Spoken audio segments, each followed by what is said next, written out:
The blood-red sun sank low on the horizon as Pearl Patterson clutched her children closer, staring out at the barren field that had once promised so much. 3 months a widow, with 4 hungry mouths to feed and winter approaching fast in the Arizona territory of 1885. She wondered how they would survive another week in Casa Grande, let alone the harsh months ahead. Pearl's worn boots crunched against the dry earth as she walked the perimeter of what should have been a thriving vegetable patch. Instead, it lay cracked and lifeless, much like her dreams had become since Thomas's passing. The nearby mining accident had taken more than her husband; it had stolen their future, leaving behind only debts and desperation. "Mama." 8-year-old Abigail tugged at Pearl's faded calico dress. "Are we going to have supper tonight?" Pearl forced a smile, pushing back a strand of auburn hair that had escaped her practical bun. At 32, she felt decades older than her years. "Of course, sweet pea, we still have some beans and that bit of cornmeal Mrs. Sawyer gave us." Her eldest, 12-year-old William, stood silently by her side, trying his best to be the man of the house. 6-year-old Charlotte clung to Pearl's skirts, while 4-year-old James sat in the dust, playing with a wooden horse Thomas had carved before the fever took him.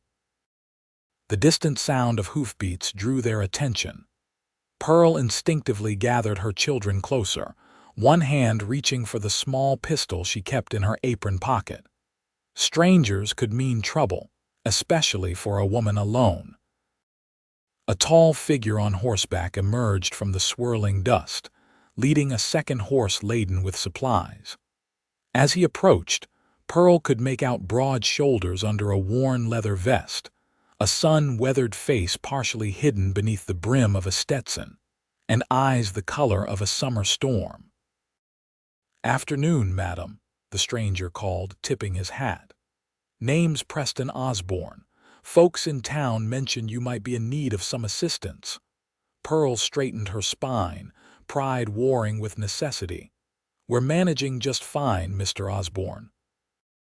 The man's lips quirked into a half-smile as he dismounted with fluid grace. "No offense intended, madam, just passing through and heard about your situation." He gestured to the desolate field. "That's good land going to waste." "My husband knew how to work it," Pearl said defensively.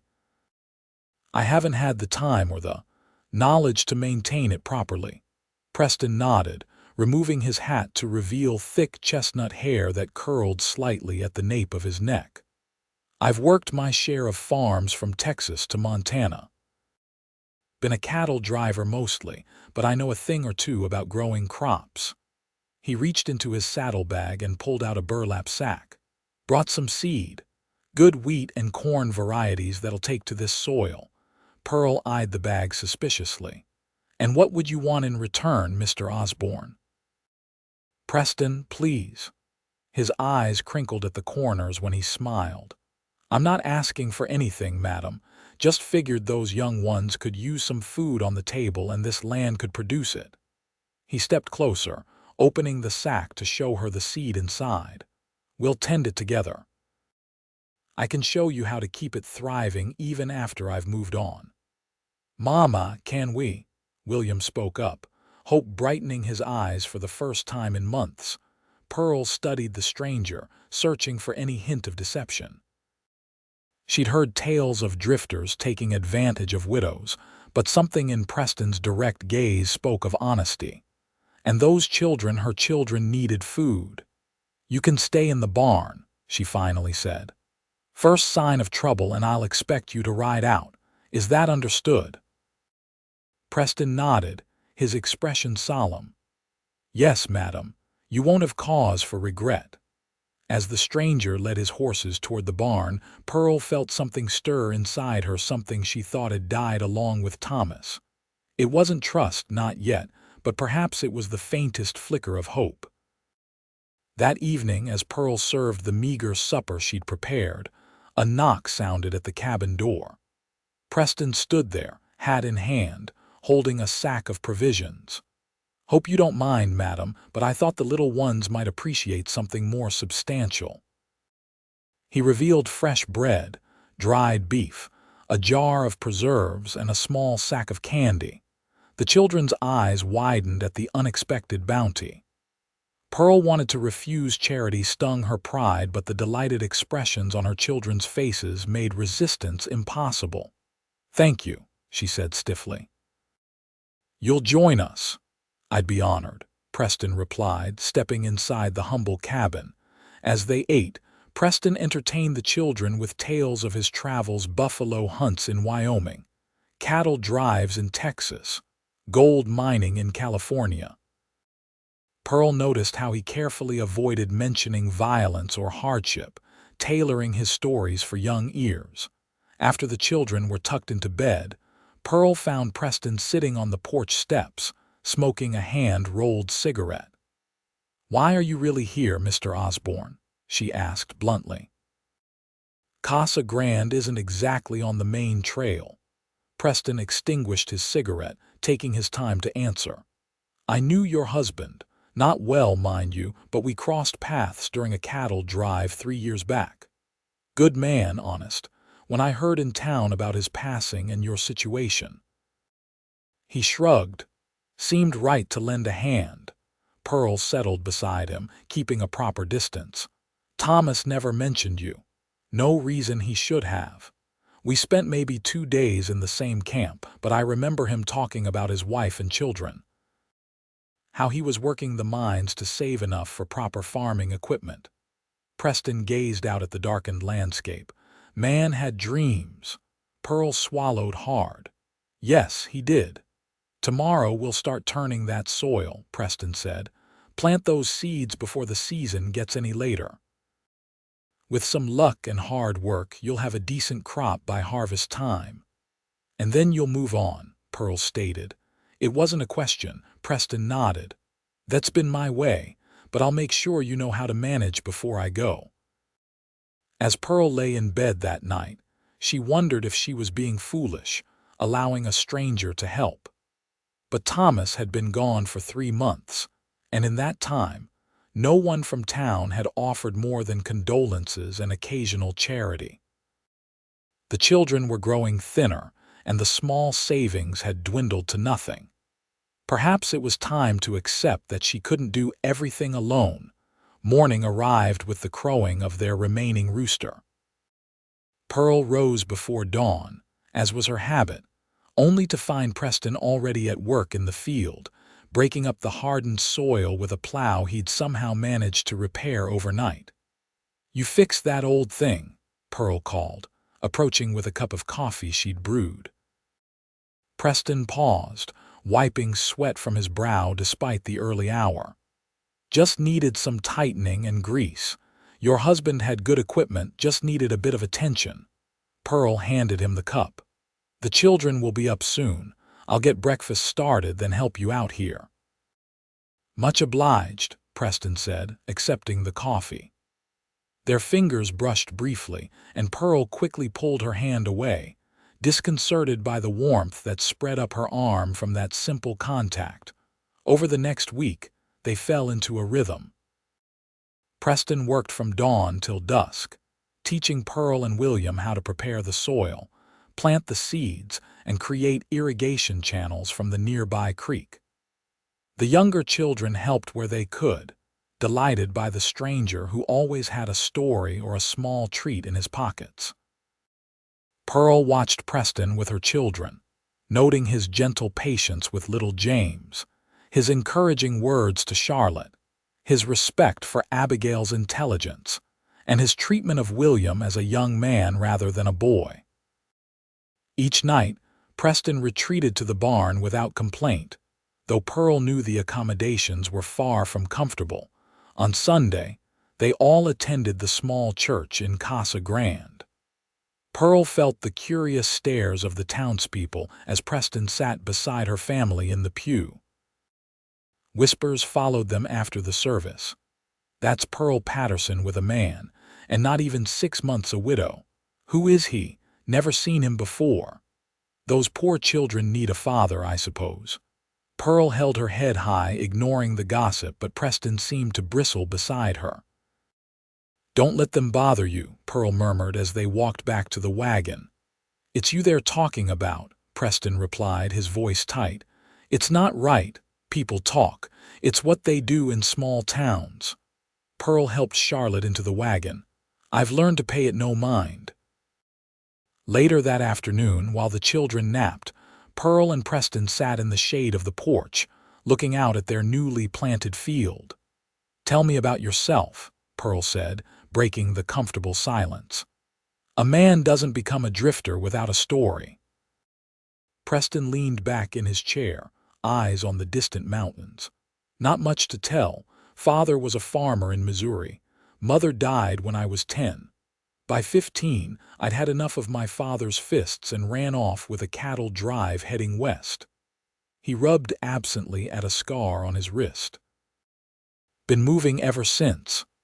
No family of your own? Pearl asked, then immediately regretted the personal question.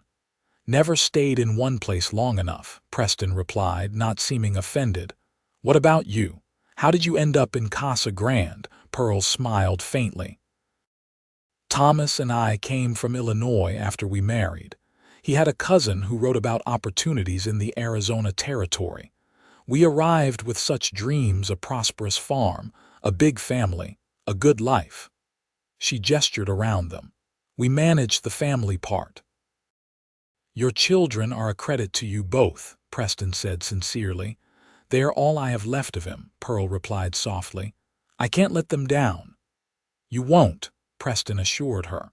That wheat will sprout within days.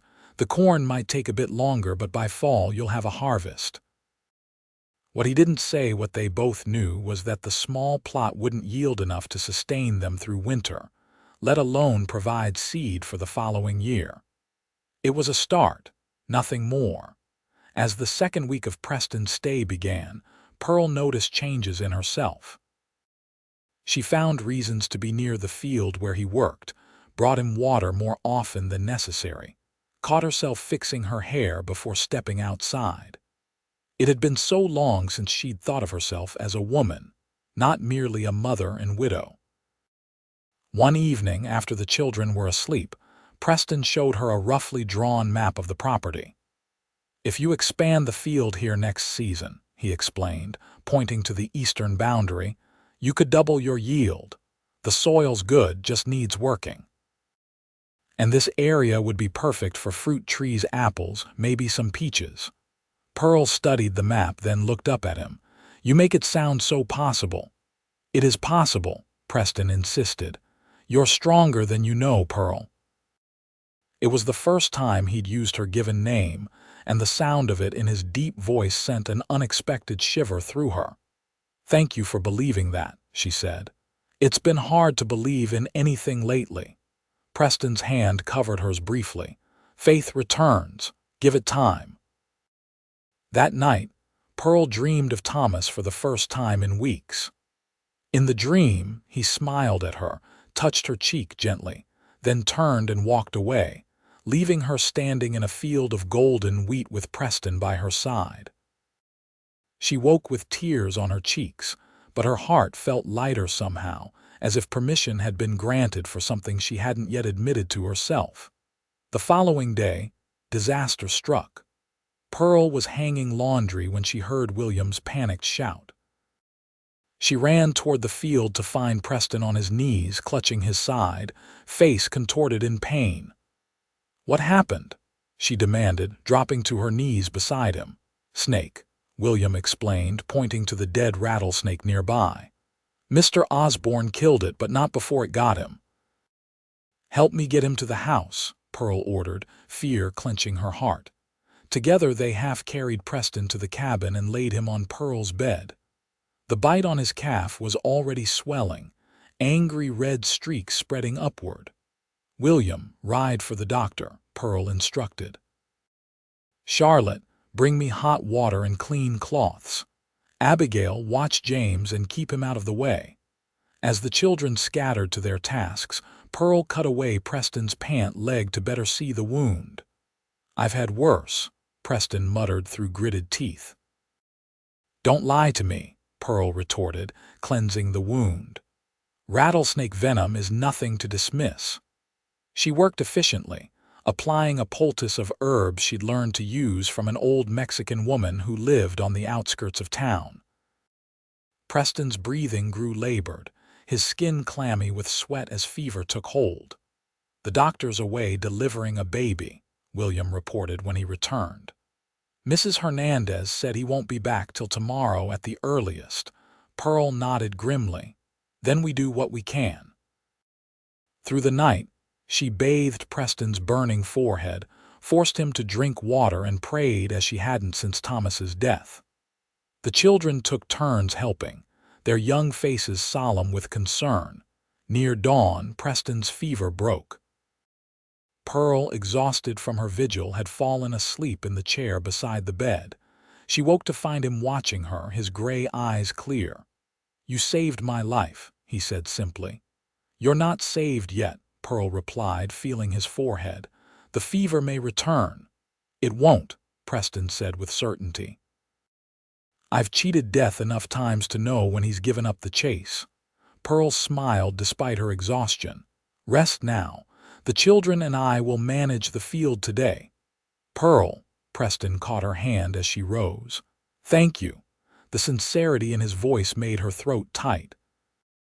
She nodded, unable to speak, and slipped from the room. Over the next few days, Preston recovered his strength, though Pearl insisted he remain in the house. She and the children tended the sprouting seedlings, following his instructions.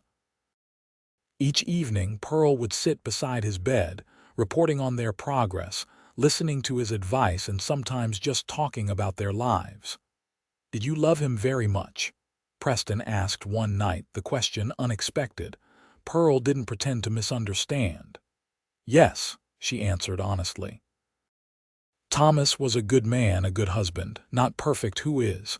But he loved his family, that's what mattered most." Preston nodded, his expression thoughtful. "And now, do you think you could ever love again?" The directness of the question startled her. I haven't allowed myself to consider it," she admitted. "The children need stability, not a mother distracted by romantic notions." "Children need happy parents," Preston countered gently. "A mother who remembers she's a woman first might be exactly what they need." Pearl stood abruptly. "It's late. You should rest." As she left the room, Preston's words followed her. A woman first. When was the last time she'd thought of herself that way? By the time Preston was strong enough to return to work in the field, nearly 2 weeks had passed. The wheat had sprouted into delicate green shoots, and the corn was beginning to show. Preston surveyed their progress with obvious pride. "You've done well," he told Pearl, "better than I expected." "We had a good teacher," she replied.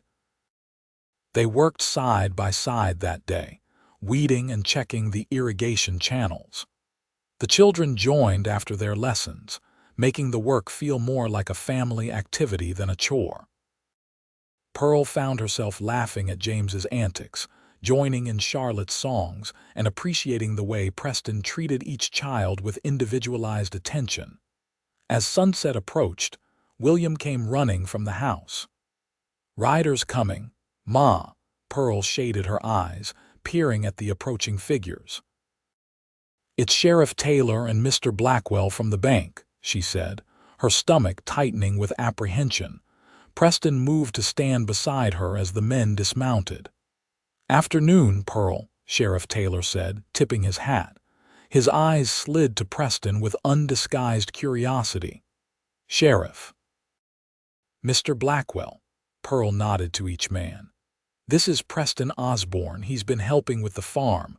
Blackwell, a thin man with cold eyes, barely acknowledged the introduction. "Mrs. Patterson, I've come about the loan payment. It's now 2 months overdue." Pearl's heart sank. With Thomas's death and the failed crops, she'd pushed the bank loan to the back of her mind, focusing on immediate survival. "I know, Mr. Blackwell. I was hoping for an extension until the harvest." Blackwell's lips thinned. We've already granted one extension, Mrs. Patterson. The bank can't continue carrying delinquent accounts. What exactly are we talking about here? Preston interjected, his voice calm but firm. This is a private matter, sir, Blackwell said dismissively. Mr. Osborne is helping me manage the farm, Pearl stated. He has a right to know the situation. Blackwell sighed. Very well. Mr. Patterson borrowed against the property to purchase equipment and seed. The outstanding balance is $300 with $50 due each quarter. 2 payments have been missed. $100, Preston clarified. And if it's not paid, the bank will have no choice but to begin foreclosure proceedings, Blackwell replied, not quite meeting Pearl's eyes. You'd take a widow's home, with 4 children. Preston's voice had a dangerous edge. Sheriff Taylor shifted uncomfortably. Now, no one wants that, Preston, but the bank has its rules. How long do we have? Pearl asked, struggling to keep her voice steady. 30 days, Blackwell answered. I'm sorry, Mrs. Patterson, but business is business. After the men departed, Pearl sank onto the porch steps, despair threatening to overwhelm her. Even if the harvest is good, it won't be ready in time, and it certainly won't bring in $100. Preston sat beside her, his shoulder almost touching hers. There are other ways to make money. I've tried taking in laundry, selling eggs when the hens produce enough, Pearl said. It's barely enough for food, let alone loan payments. I wasn't thinking of laundry, Preston said. There's a cattle drive coming through next week. They'll need experienced hands. The pay is good. Pearl looked at him in alarm. You're leaving? Just for a few weeks, Preston assured her. The drive is heading to Phoenix. I can join them, earn enough to cover the payment, and be back before you know it. I can't ask you to do that, Pearl protested. This isn't your burden. Preston's hand found hers, his calloused palm warm against her skin. You didn't ask. I'm offering. Pearl stared at their joined hands, emotions warring within her. Why would you do this for us? For me? Preston was silent for a long moment.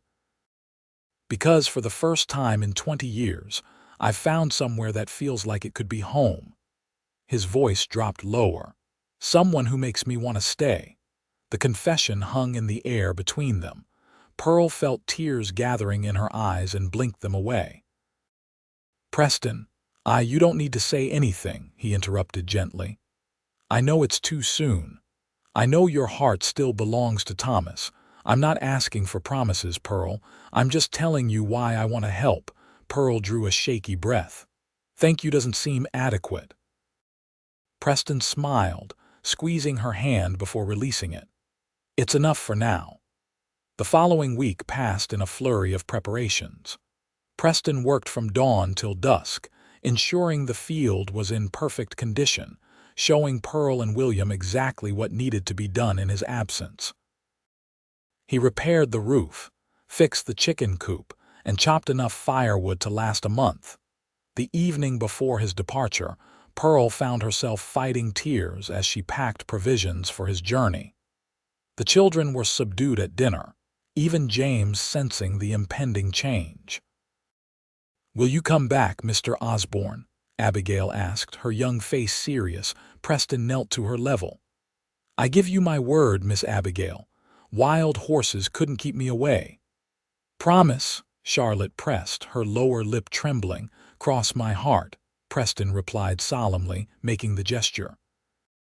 After the children were asleep, Pearl and Preston sat on the porch as had become their custom.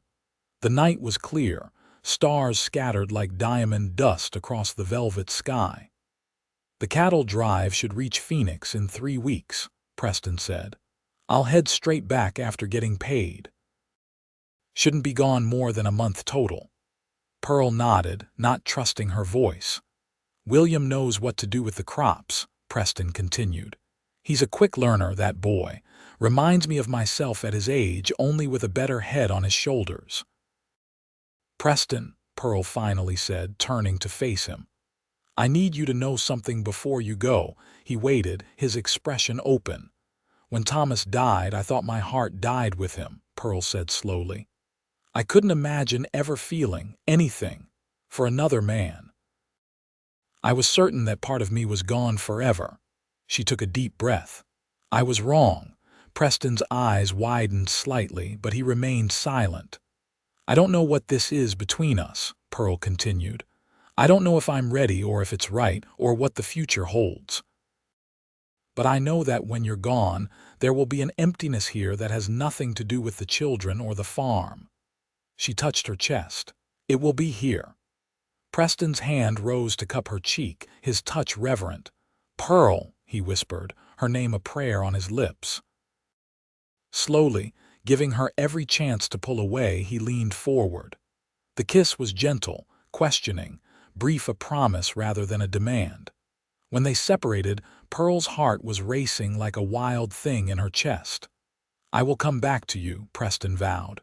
To all of you. Pearl nodded, believing him with every fiber of her being. Dawn broke clear and cool as Preston saddled his horse.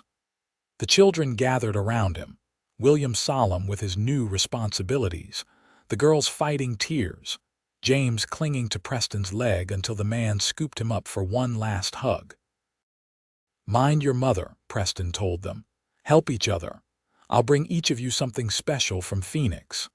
Finally, he turned to Pearl. In front of the children, their farewell was restrained, a clasping of hands, a meaningful look, a simple Godspeed. As Preston rode away, Pearl felt a curious mixture of fear and hope. He had promised to return, but she had learned the hard way that life made no guarantees. All she could do was continue forward, tending what had been planted and pray that the harvest would be bountiful in more ways than one. The first week without Preston passed slowly. Pearl threw herself into work, rising before dawn and collapsing into bed long after dark. The children did their part without complaint, William taking his role as temporary man of the house with grave seriousness. 10 days after Preston's departure, Sheriff Taylor rode up to the farm, his expression troubled. Pearl, he greeted her, dismounting. Thought I should let you know there's been trouble. Pearl's heart stuttered. What kind of trouble? Band of rustlers hit the cattle drive Preston joined, the sheriff explained. There was a skirmish. Men wounded on both sides. Preston? Pearl asked, her voice barely audible. Don't know for certain, Taylor admitted. Got word from a rider who came through. Said some hands were shot, didn't have names. Pearl pressed her hand to her mouth, fighting for composure. When will we know more? Hard to say. I'll pass along any news that comes my way. The sheriff looked uncomfortable. There's something else, Pearl. Blackwell is pushing to move up the foreclosure, says he has a buyer interested in the property. It was almost too much to bear. Pearl fought against the wave of despair threatening to engulf her. The 30 days isn't up yet. I know that, and I told him so, Taylor assured her. You've got time yet. Just wanted you to be prepared. After the sheriff left, Pearl sank to her knees in the middle of the wheat field, Preston's field, and allowed herself a moment of weakness. Tears streamed down her face as she contemplated losing everything, her home, her land, and now possibly Preston as well. Mama! William's voice brought her back to herself. He stood at the edge of the field, watching her with eyes too old for his years. Pearl wiped her face, rising to her feet. It's all right, William, just a moment of worry. Is it Mr. Osborne? The boy asked perceptively. Pearl nodded, seeing no point in hiding the truth. There was trouble with the cattle drive. We don't know anything for certain yet. William's jaw set in a determined line. He'll be all right, Ma. He promised to come back, and Mr. Osborne keeps his promises. Pearl smiled at her son's faith. Yes, he does. That night, after the children were asleep, Pearl found herself drawn to the barn. Preston's few possessions remained where he had left them: a spare shirt, a worn Bible, a small wooden box she had never seen opened. She touched each item gently, as if they could somehow connect her to him across the miles. The Bible fell open to a page where a pressed flower marked the passage. Many waters cannot quench love, neither can the floods drown it. Pearl traced the words with her finger, finding solace in their ancient wisdom. 2 more weeks passed with no word. The crops continued to grow, the children helped faithfully, and Pearl maintained a brave face despite the growing knot of fear in her stomach. Blackwell visited twice more, each time pressing for payment, each time leaving with thinly veiled threats of what would happen when the deadline arrived. 26 days after Preston's departure, with only 4 days remaining before the bank could legally begin foreclosure proceedings, Pearl heard hoofbeats approaching the farm. Heart in her throat, she rushed outside, only to feel crushing disappointment when she recognized Blackwell and 2 other men from town. "Mrs. Patterson," Blackwell called, dismounting with an air of satisfaction that sent chills down Pearl's spine. "I've come to make one final offer before foreclosure begins." "The deadline isn't for 4 more days," Pearl replied, anger displacing her initial fear. "As a courtesy, I'm willing to allow you to sell now voluntarily," Blackwell explained. "Mr. Stevens here has offered $200 for the property, enough to clear your debt and leave you with something to start over elsewhere." Pearl stared at Stevens, a cattle baron who had been buying up small farms throughout the territory. "This land is worth far more than $200, Stevens shrugged, unimpressed. "It's a fair offer for property about to be foreclosed upon. Take it or leave it, Mrs. Patterson." "I'll leave it," Pearl said firmly. "The deadline is 4 days away. I still have time." Blackwell's smile turned cold. "Very well, but I should warn you, once foreclosure begins, the offer will be withdrawn. You'll lose everything." After the men departed, William emerged from the barn where he'd been listening. "We're not giving up our home, are we, Ma?" "Never," Pearl assured him, though her heart was heavy with the reality of their situation. Without Preston, without the money he had gone to earn, they had no way to make the payment. That night, Pearl made a difficult decision. There was one thing of value she still possessed: her wedding ring. Thomas had saved for months to buy the simple gold band with its tiny diamond. She had continued wearing it after his death, unable to part with this symbol of their love. Now, she slipped it from her finger, holding it up to catch the lamplight. It wouldn't bring the full $100 they needed, but perhaps it would be enough to convince Blackwell to grant another extension. The following morning, Pearl prepared to ride into town. She had just saddled the old mare when William shouted from the porch. Turning, she saw a rider approaching from the east, silhouetted against the rising sun. Something about the figure was achingly familiar. The way he sat in the saddle, the broad set of his shoulders. "Preston!" Charlotte screamed, already running down the path. Pearl stood frozen, afraid to believe, afraid to hope. The rider drew closer, and there was no mistaking him now. Preston Osborne, looking trail-worn and thinner, with a bandage visible on his left arm, but unmistakably alive. The children reached him first, swarming around his horse as he dismounted. Pearl followed more slowly, her legs unsteady beneath her. When Preston looked up from the children and saw her, his face transformed.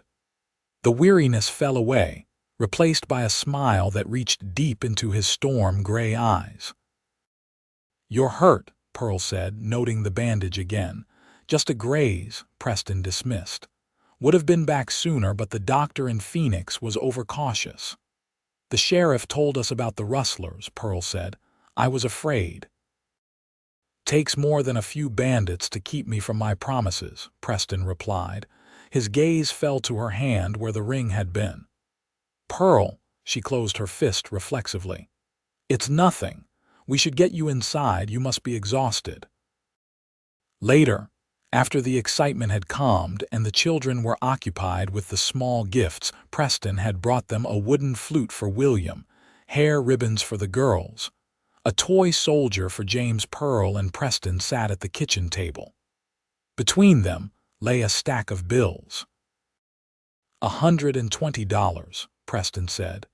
Enough to cover the loan payment and have some left over for seed next season. Pearl stared at the money, relief and gratitude washing over her. Preston, I don't know how to thank you. You don't need to, he replied simply.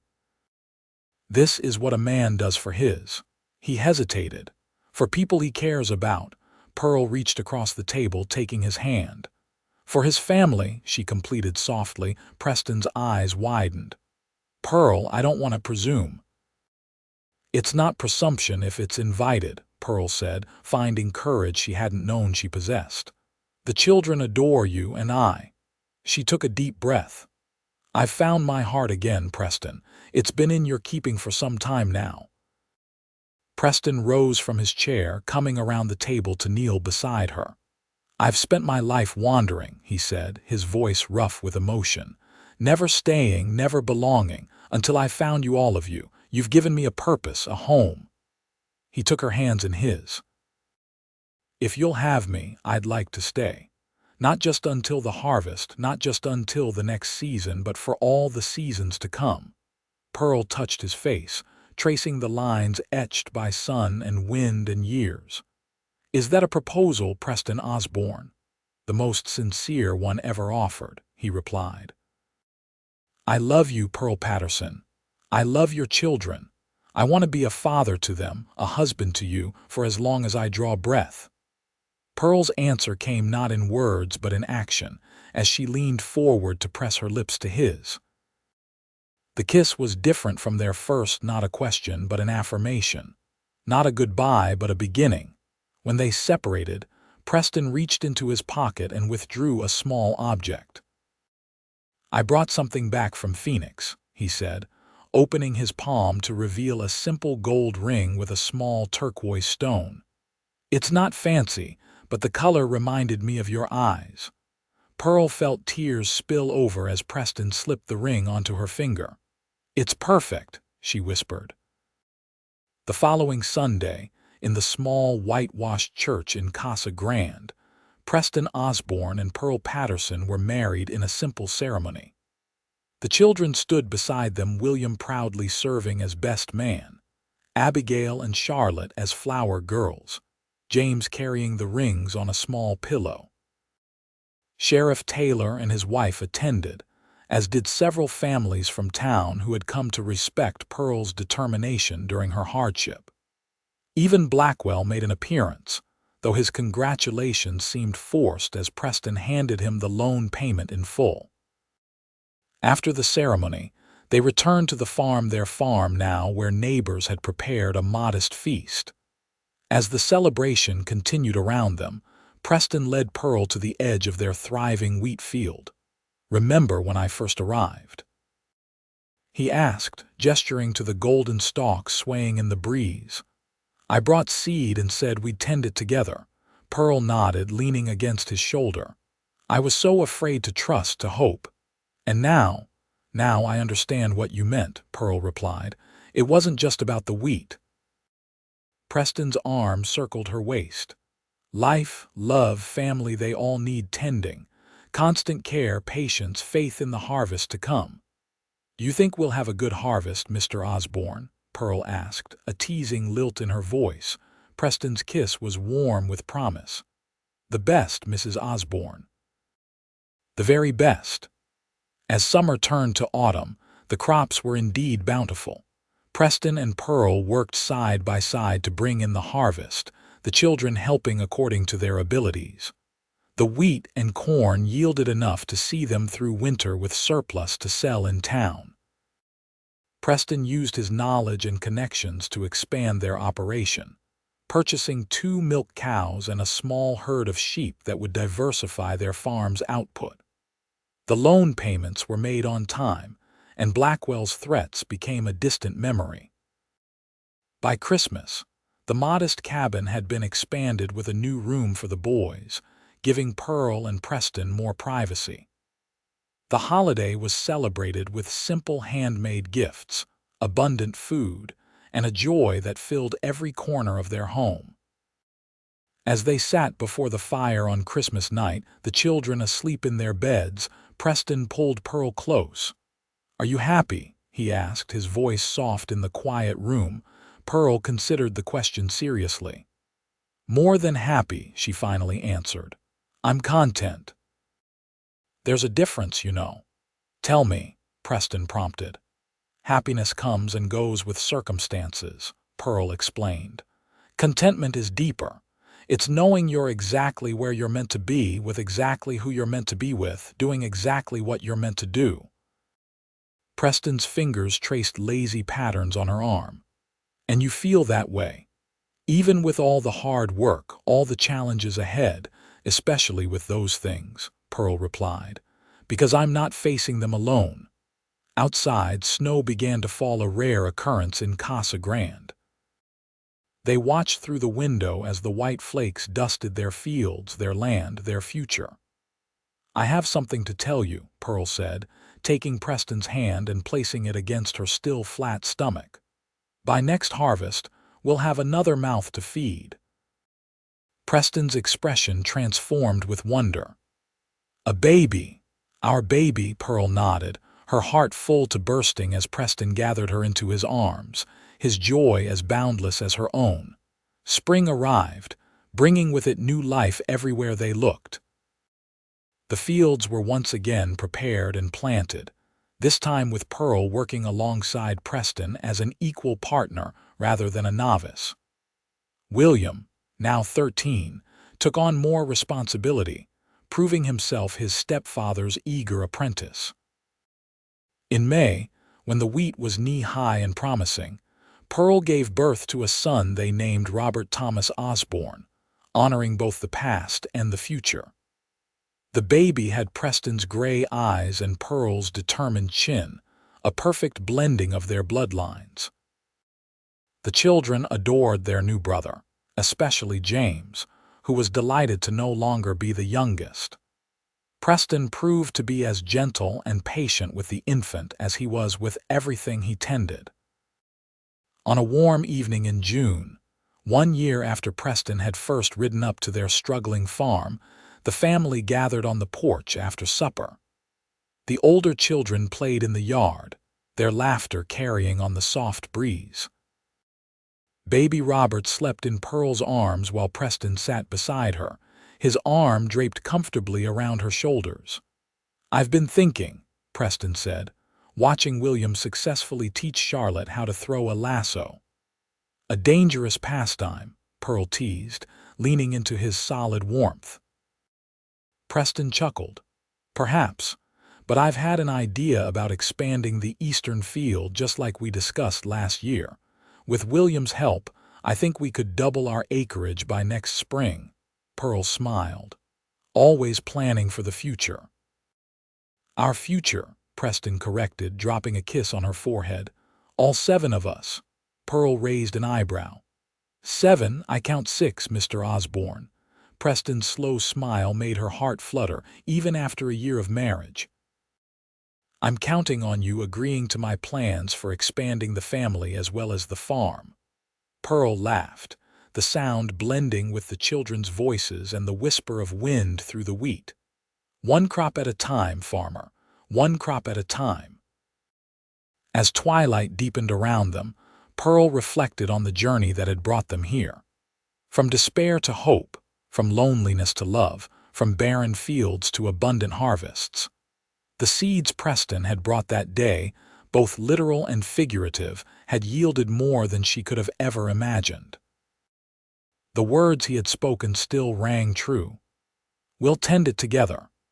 And together, they would continue, season after season, harvest after harvest, nurturing what they had planted with love, faith, and the steadfast commitment to grow something beautiful from the soil of second chances.